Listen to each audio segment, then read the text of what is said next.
ब्रह्ममूर्ती संत जगी अवतरले उद्धरयाले दिनजना ब्रह्मादिक त्यांची वंदिते पायवने नाम घेता वदनी दोष दाती होता दुराचारी विषय असक्त होता दुराचारी विषय असक्त संत कृपे त्वरित उद्धारती ब्रह्मादिक त्यांची वंदिती पायवनी नाम घेता वदनी दोष दाती अखंडित नामा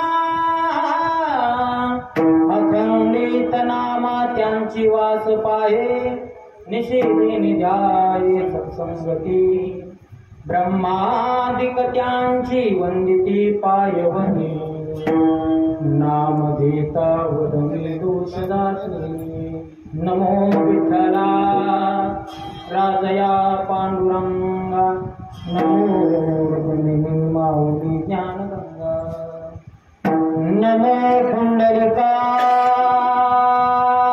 नमो चंद्रभागा नमस्कार माझा रुक्मिणी पांडुरंगा येऊ पांडुरंगे देवी संभाळे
संभाळूनी करुणा वचनी आळवितो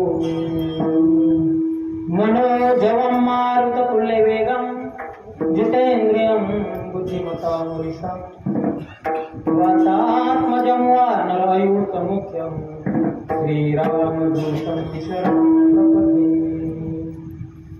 नागेंद्रहराय त्रिलोचनाय भस्मांगरागाय महेश्वराय नित्याय शुद्धाय दिगंबराय तस्मै नमः शिवाय शरबिंदु समाकार्य परब्रह्म स्वरूपिणी वासरा पीठनिलय सरस्वती नमोस्तुते आता गान गंधर्व देवता कोकिल कंठ सुराराखा ही कीर्तनी वैवासिक लोका तयाची आचरणी साष्टांग नमन कलिपते गाते श्रोते आणि पहाते चतुर विनोदे दूषिते सोहंभाव पूर्ण ज्ञाते या सकळाचे विनवनी 16व्या शतकात एक तारा चमकला रे माझी जाऊच्या पोटी एक सिंह जन्मला घडविला महाराष्ट्र देनी सुखावली प्रजा परसे माते समान होता माझा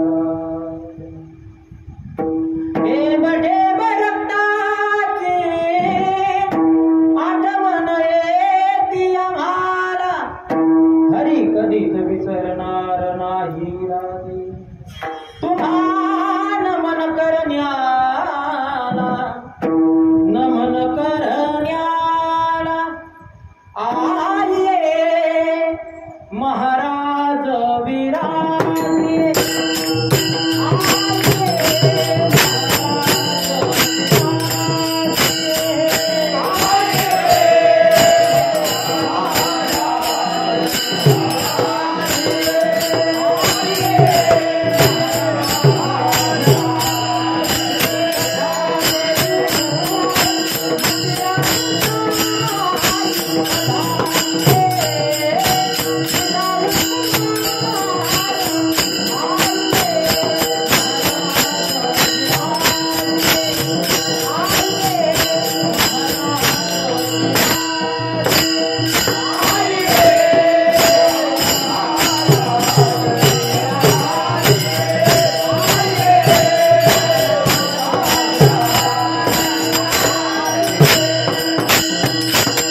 आये महाराज विराजे पधारिये जाऊ कुमार आये महाराज रायगडी मंदिरी वसे माझा राजा चरणा शरपितो जन्म हे काया जगदीश्वराची गोरली जाची ख्याती प्रथम वंदितो तुम्हा छत्रपती ज्यांचे गावी केला वास त्याची नसावे उदास ब्रह्ममूर्ती संत जगी अवतरले उद्धराया दिन जना ब्रह्मादिक त्यांची वंदिती पायवनी नाम घेता वदने दोष जाते कीर्तना करता निवडलेला अभंग महाराजाची लाडके संत वैराग्याचे मूर्तिमंत पुतळे प्रेम शिरोमणी नामदेव महाराज यांचा 4 चरणाचा अभंग सेवेकरता निवडलेला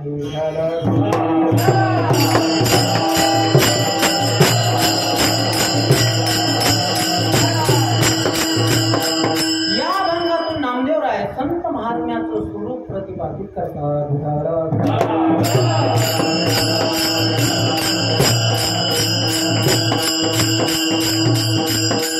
अखिल कोटी ब्रह्मांडना एक रुक्मिणी प्राण संजीवन जगदाधार श्री पांडुरंग परमात्म्याच्या हसूनागार कृपेद्वारा मुक्त कैवल्य ते दिनेते सकल संत हृदय सम्राट विष्णुमौली नरोबर यांच्या प्रसादाने श्रीमंत श्री जगद्गुरु तुकोबारे आदी करून सर्व संत महंतांच्या आशीर्वादाने दरवर्षी प्रमाणे याही वर्षी आपण हा करत असलेला हा कीर्तन महोत्सव नामदेव महाराज पंढरी परमात्म्याचे लढिवाळ भक्त प्रेम शिरोमणी नामदेव महाराजाच्या जयंती निमित्त आजचे कीर्तन आहे उद्या नामदेव महाराजांची जयंती आहे नामदेव महाराजांचा जन्म 1892 साली महाराजांचा जन्म झाला आणि महाराजांची पुण्यतिथी महाराजांची समाधी सोहळा मात्र उद्या आहे मधील महाराजांच्या समाधी सोहळ्याचा सुटे 1272 या दिवशी महाराजांनी समाधी घेतलेली आहे तो दिवस उद्याच आहे म्हणून आज कीर्तन आणि उद्या मात्र नामदेव महाराजांच्या पुण्यतिथी निमित्त अन्नदान असा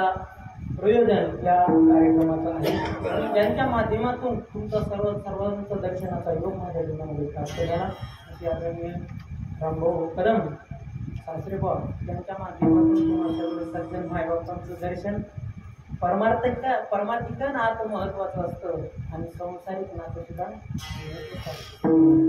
संसारिक नात्यामध्ये काहीतरी अडचण येऊ शकते, एखादी त्रुटी राहू शकते, पण परमार्थिक नात्यामध्ये त्रुटी राहत नाही. म्हणून परमार्थिक नातं महत्वाचं आहे. म्हणून हे परमार्थिक नातं धरा.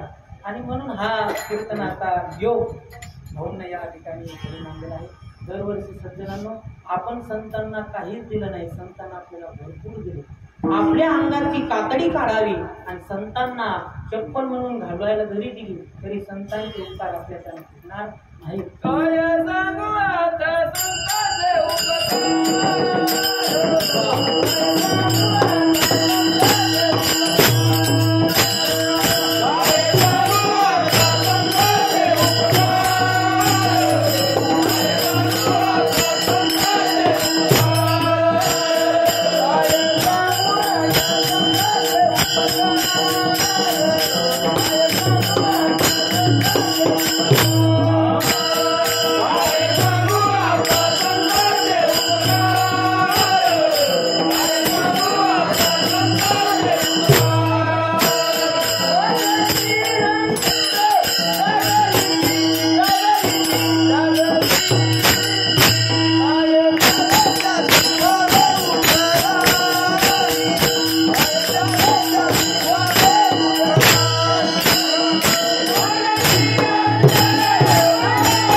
आपल्याला भरपूर दिलं, त्यांचे खूप उपकार तुमच्या आमच्यावर आहेत, पण आपण संतांना काही दिलं नाही. या समाधानं संतांना त्रास करून दुसरं काही दिलेलं नाही. ज्यावेळेस माऊली ज्ञानोबराय असताना ज्ञानोबरायला झोपण्याकरता समाजानं जागा दिली नाही, पण त्याच नाम महाराजांना ज्ञानोबरायांना चांदीचा फलक मात्र झोपण्याकरता आहे. माऊली ज्ञानोबरायांना समाजानं माऊली ज्ञानोबरायला शिवू दिलं नाही का? कारण वाटेल म्हणून माऊली ज्ञानोबरायला समाजानं शिवू दिलं नाही, पण त्याच माऊली ज्ञानोबरायला शिवण्याकरता 10 तास बारीला लागून लोक उभे आहात. माऊली ज्ञानोबरायांची माऊली ज्ञानोबरायला आळंदीत इंद्रायणीला शिवू दिलं नाही का? कारण की इंद्रायणी वाटेल, पण त्याच माऊली ज्ञानोबरायला पंचतीर्थानं आंघोळ घातल्या जाती. महाराज त्याच ज्ञानोबरायांचा इतिहास आहे हा. माऊली ज्ञानोबराय ज्यावेळेस पंढरीला पायीला निघाले, ऊन तापलेलं होतं, माऊली ज्ञानोबरायानं वडाचे पानं घेतले आणि आपल्या पायाला बांधून पंढरीची वारी केली. त्याच माऊली ज्ञानोबरायांच्या 2 किलो चांदीच्या पादुका चांदीच्या पालखीमध्ये आहेत. चांदीची पालखी चांदीच्या रथामध्ये आहेत आणि त्या रथाला ओढण्याकरता जे 2 बैल लागतात ना, त्या बैलाचा आळंदीमध्ये लिलाव होतो. त्या बैलाची आणि त्या बैलाच्या मालकाची आजही आळंदीमध्ये मिरवणूक आहे. हा माऊली ज्ञानोबरायांचा इतिहास. संतांना आपण काही देऊ शकत नाही. संत आले, संतांना फक्त समाजानं त्रास दिला. महाराज जगद्गुरु तुकोबरायचे आम्ही अभंग घेतो महाराज, पण जगद्गुरु तुकोबरायला गाथा निर्माण करताना जेवढा त्रास झाला, जेवढा संघर्ष संतांच्या जीवनामध्ये झाला, तेवढा संघर्ष तुमच्या आमच्या जीवनामध्ये नाही झाला. जगद्गुरु तुकोबराय गाथा लिहिण्याकरता बसले, संत जगन्नाथ महाराजांना गाथा लिहावा, जगद्गुरु तुकोबरायांना अभंग बोलावा. जो अभंग चुकीचा आहे कशाहून ठरवायचा, तर जगद्गुरु तुकोबरायांना तापतं नाणं घ्यावं, चुलीमध्ये टाकावं, दिसत्यावर तापलेलं नाणं घ्यावं, ते नाणं हातात घ्यावं आणि मात्र जिभेवर टेकावं. चटका बसला की समजावं हा अभंग चुकीचा आहे, आणि चटका जर नाही बसला तर समजून चालावं हा अभंग बरोबर आहे.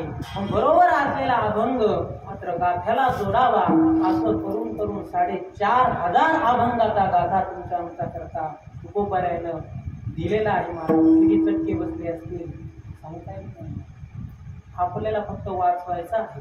म्हणून कैवल्य चक्रवर्ती सकल संत हृदय सम्राट माऊली ज्ञानोबरायानं ज्ञानेश्वरी सारखा महान ग्रंथ तुमच्या आमच्या हातात दिला महाराज. वारकरी संप्रदायामध्ये कीर्तन म्हणजे जी परंपरा आहे ही कीर्तन परंपरा प्रेम शिरोमणी नामदेव महाराजांना तुम्हाला हे संत महात्म्याचे उपकार आहेत महाराज.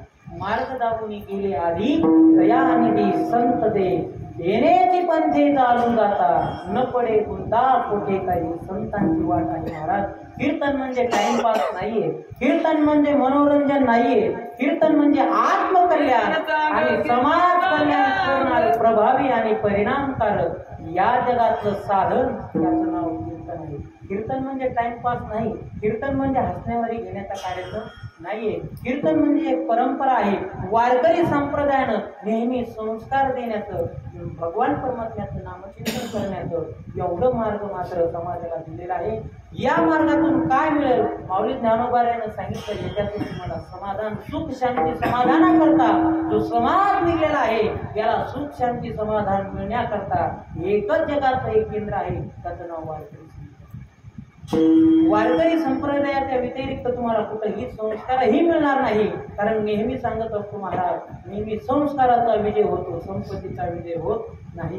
नेहमी जर संपत्तीचा विजय झाला असता तर राजा रावणाचा विजय झाला असता. नेहमी संपत्तीचा विजय झाला असता तर कौरवांचा विजय झाला असता. कौरवांकडे भरपूर संपत्ती होती पण पांडवांकडे भरपूर संस्कार होते. कुणाचा विजय झाला? पांडवांचा. राजा रावणाकडे भरपूर संपत्ती होती. तुका म्हणे सांगा ते कवडी गेली नाही. त्याची संपदा एवढी होती सांगा ते कवडी गेली नाही एवढी संपत्ती. पण राजा रामाकडे भरपूर संस्कार होते महाराज. विजय कुणाचा झाला? संस्काराचा नेहमी विजय होत असतो. आपल्या खिशात पैशाचा खळखळाट असावा, आपल्या खिशात पैशाचा खळखळाट असावा पण त्याच्या पाठीमागं कुणाचा खळखळाट नसावा. आपल्या पैशाला घामाचा आपल्या पैशाला अत्तरचा वास नाही आला तरी चालेल पण आपल्या पैशाला मात्र घामाचा वास आला पाहिजे. सज्जनांनो जाता जाता सांगून जाईल ज्याची संतती शुद्ध असते ज्याची संपत्ती शुद्ध असते त्याची मात्र संतती शुद्ध राहत असते. म्हणून सांगतो ऐका अभ्यास केल्यानंतर ज्ञान प्राप्त होते. अभ्यासानं ज्ञानाची प्राप्ती होते, उद्योगानं संपत्तीची प्राप्ती होते आणि कीर्तनानं मात्र समाधानाची प्राप्ती होते.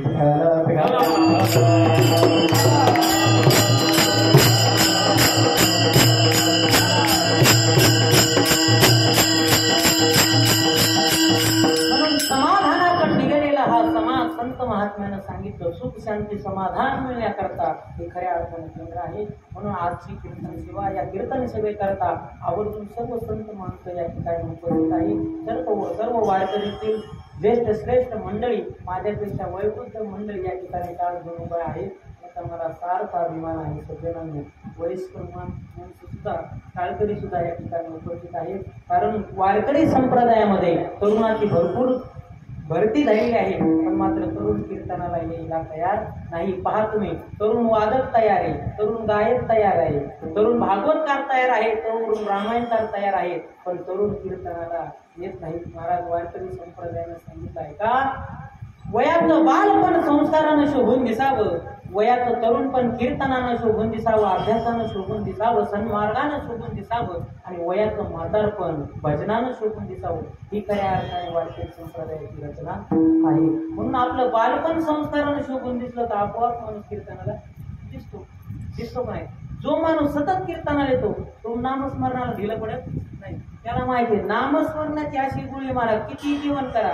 जेवणाच्या आधी जर तुम्ही राम राम राम भजन म्हणत असेल तर मला ते वाटतं जेवण झाल्या गोळी घ्यायची गरज नाही. नामस्मरणामध्ये खूप ताकद आहे महाराज. नामाच्या चिंतने 12 वाटा फळती विघ्ने सदा काळ गणना करी आयुष्याची कथेच्या काळेची मर्यादा नाही. नामस्मरणामध्ये इतकी ताकद आहे महाराज. आपल्या घरात आपला संसार सोन्याचा सुखाचा व्हावा याकरता वारकरी संप्रदायाचे विचार आपल्या डोक्यात असावे. महाराज देव पाहिल्यानंतर माणूस बदलत नसतो आहे का. देव पाहिल्यामध्ये माणूस बदलत नसतो. देवाचं आचरण मनामध्ये अंतकरणामध्ये आल्याशिवाय माणूस बदलत नाही. राजा रावण रोज रामाला बघत होता, बदलला का? देव पाहिल्यानंतर देव पाहण्याची वस्तू नाही, देव आत्मसात करण्याची वस्तू आहे. म्हणून मन करारे प्रसन्न सर्व सिद्धीचे साधन, मनाला प्रसन्न करणारे एकमेव साधन आहे, त्याचं नाव आहे नामचिंतन म्हणजे नामचिंतन. म्हणून वारकरी संप्रदायानं नामचिंतनाचा उद्योग केलेला आहे.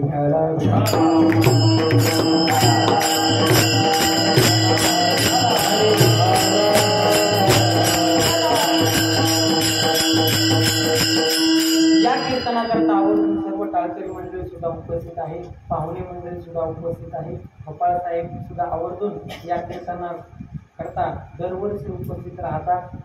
साहेबांना तेवढे धन्यवाद करत आहे. सर्व वारकरी मंडळी सुद्धा आहेत, दिंडीमधील असतील, जेवढे काय भाऊंच्या परिचयामध्ये जेवढे भजनी मंडळी असतील त्यांनी ते सुद्धा सर्वजण आवर्जून एवढ्या पावसाच्या वातावरणामध्ये सुद्धा आवर्जून उपस्थित राहिले, त्यांनाही धन्यवाद. सर्व गावातील महिला पुरुष मंडळी सर्व या ठिकाणी कीर्तन करता आवर्जून उपस्थित आहेत, सर्वांना धन्यवाद. आपलं 1 तासामध्ये आपल्याला या ठिकाणी कीर्तन सेवा करायची आहे.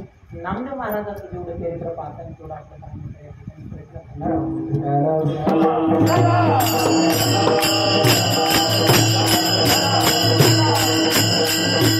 या मृत्यूलोकामध्ये मुंगीपासून हत्तीपर्यंत, देवदशेपासून शिवदशेपर्यंत, अनाथापासून सनाथापर्यंत, सरदारापासून राजापर्यंत, मनुष्यपासून मुक्तांपर्यंत, साधकापासून सिद्धांपर्यंत, विषानंदापासून ब्रह्मानंदापर्यंत प्रत्येकाला या मृत्यूलोकामध्ये यावंच लागतं. प्रत्येकाला यावं लागतं, तुम्हा आम्हाला यावं लागतं, देवाला आणावं लागतं. मात्र संत महात्मे स्वतःहून येत असतात.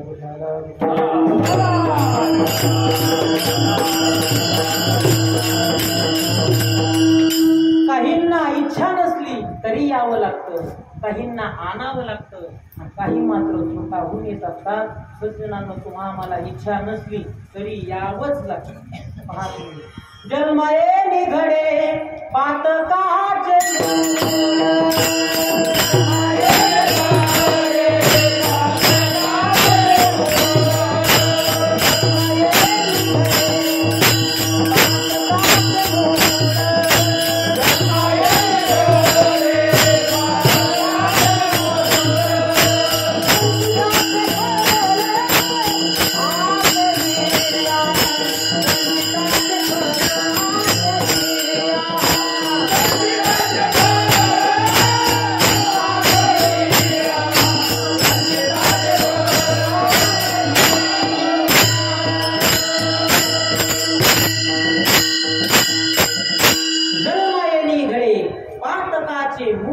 संचिताचे फळ आपोलिया भोगावया. संचित शिल्लक राहिलं, पाप शिल्लक राहिलं की तुम्हा आम्हाला जन्माला यावंच लागतं. मला पाप शिल्लक राहिलं की तुम्हा आम्हाला जन्माला यावं लागतं.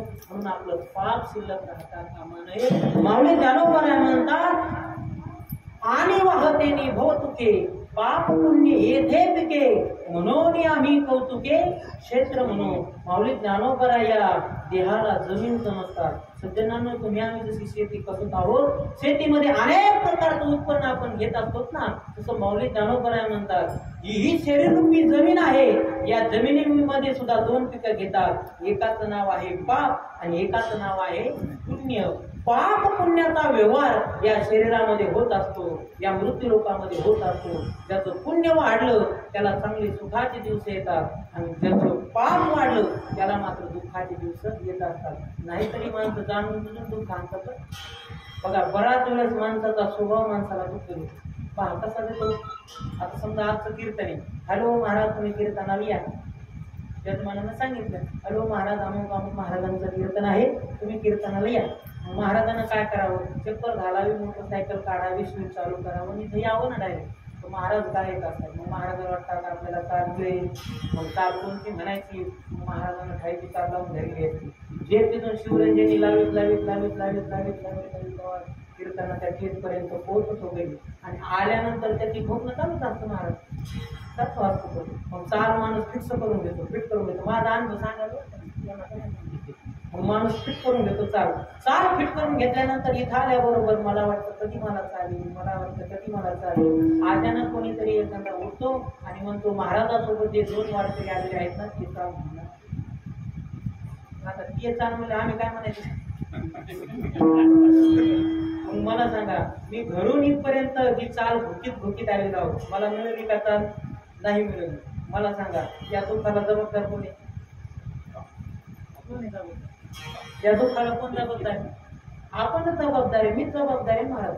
मी जर घरूनच ठरवलं नसतं मला आज चालू मिळणार नाही, दुःख मिळत होतं का? आणि असंच आहे संसारामध्ये, दुःख तुम्हाला आम्हाला मिळतं ना याच्याकरता. तुम्हाला एक सांगू का, नसलेली गोष्ट जास्त दुःख देते, असलेली गोष्ट दुःख देत नाही. पहा तुम्ही, नसलेली गोष्ट जास्त दुःख देते. जास्त किती दुःख देते सांगू काय का?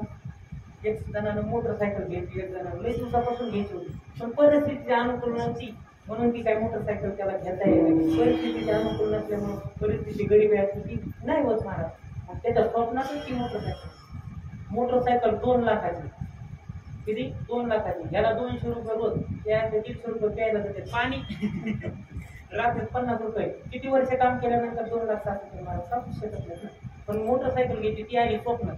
महाराज स्वप्नात मोटरसायकल आजची रंगी आहे आणि स्वप्नातले चित्र लय रंगतात महाराज. कारण त्याला पैसा लागत नाही, त्याला श्रमदान लागत नाही, काहीच लागत नाही. मला सांगा स्वप्न किती रंगतो बाबा? स्वप्नाला काही सीमा आहे का? जसं मनाला प्रेशर, मनाला जेवढी स्पीड आहे तेवढी स्वप्नाला स्पीड असते. स्वप्नात माणसं काही रंग होतं महाराज. त्यानं रंगीला स्वप्न. मला आता 2 लाखाची मोटरसायकल घेतली स्वप्नामध्ये, स्पीड बाईक घेतली, माजलगावला घेतली, रस्ता तुमचा लई भारी आहे. ती जर नवी गाडी जर तिथून काढली ती झाल्या ओळखून येणार नाही म्हणून त्यानं काही चालत नाही. आम्ही ती डायरेक्ट टॅम्पो टाकली माजलगावमध्ये, डायरेक्ट पडल्यामध्ये आणली. आणल्याबरोबर जेवढे काही मित्रमंडळ होते, सरपंच जेवढे काही मोठमोठे लोक असते सर्वांना आमंत्रण दिलं. कशा करता? मोटरसायकल उद्घाटन. सगळे महिला पुरुष मंडळी सगळे जमा केले महाराज.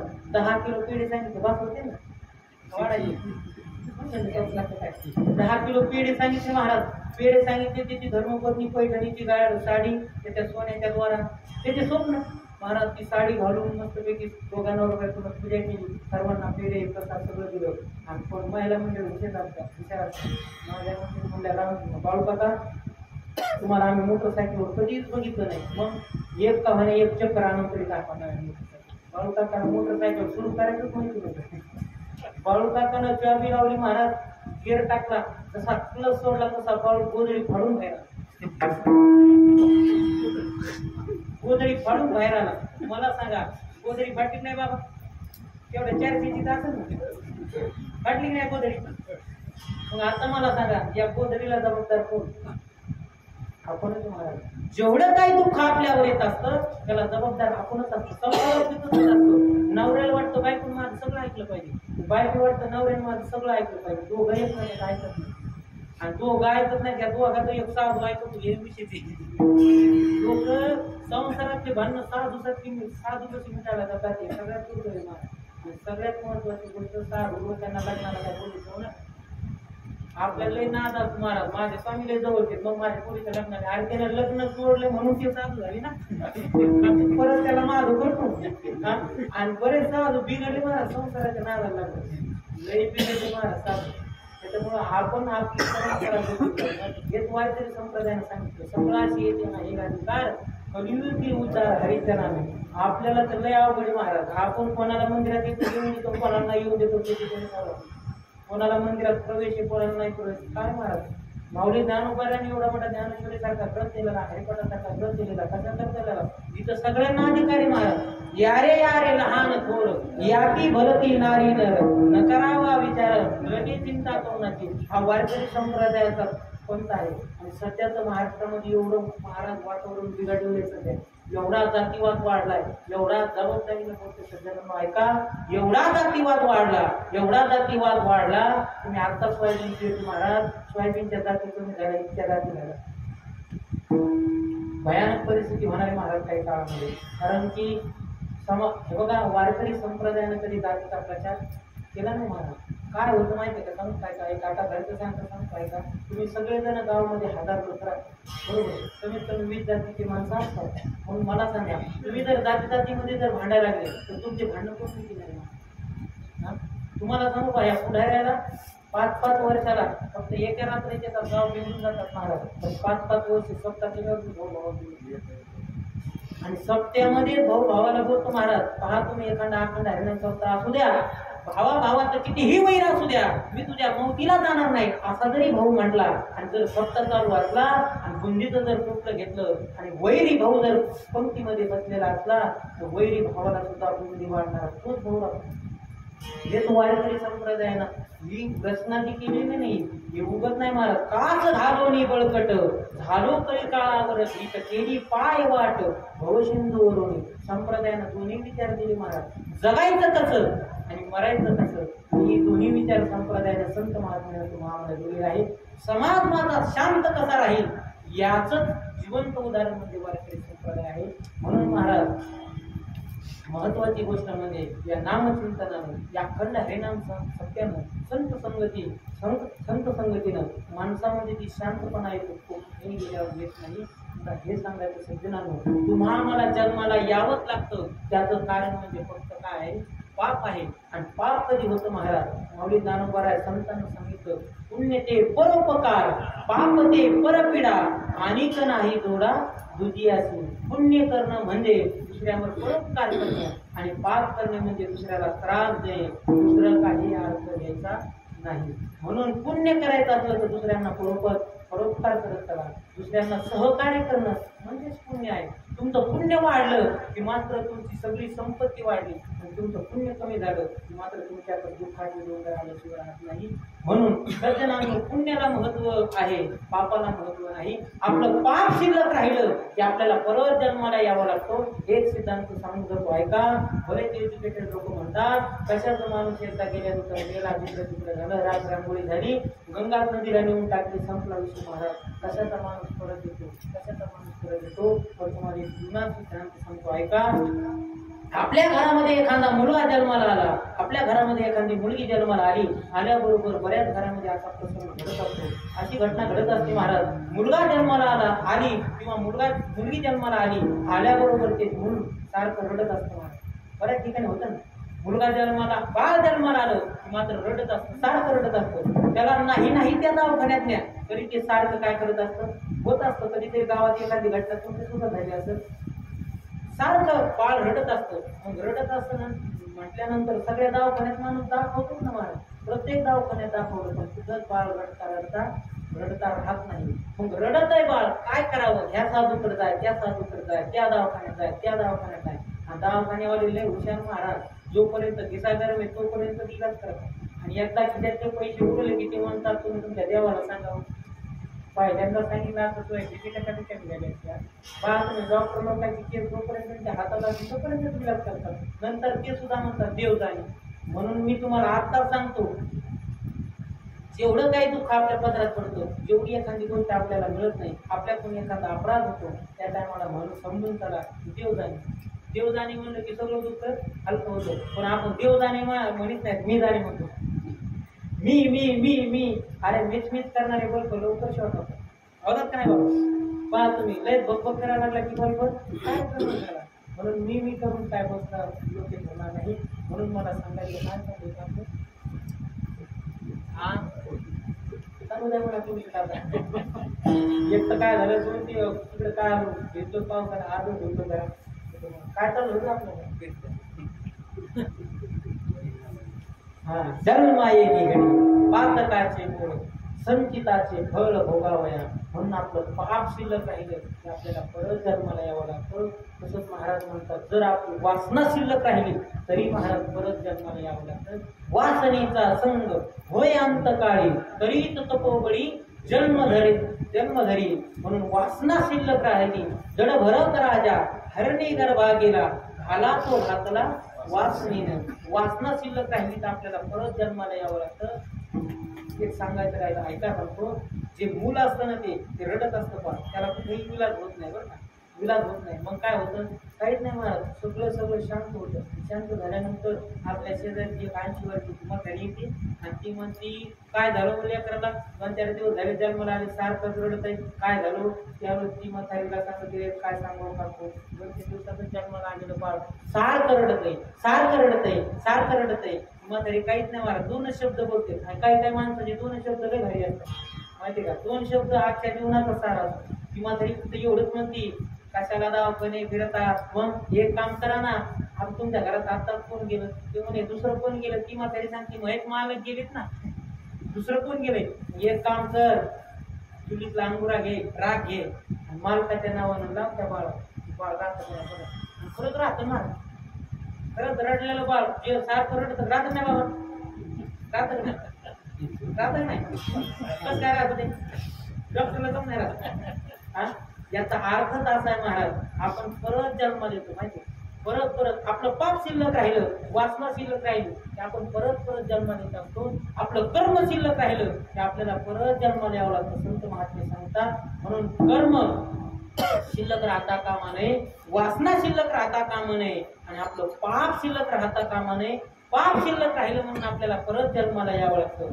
इच्छा नसताना जन्माला येणं म्हणजे जीवाचं काम, तुमचं आमचं काम आहे. आपल्याला इच्छा नसताना सुद्धा जन्माला यावं लागतं, पण मात्र काहींना आणावं लागतं. आणावं लागतं म्हणजे देवाला आणावं लागतं. कधी आणावं लागतं सांगू का?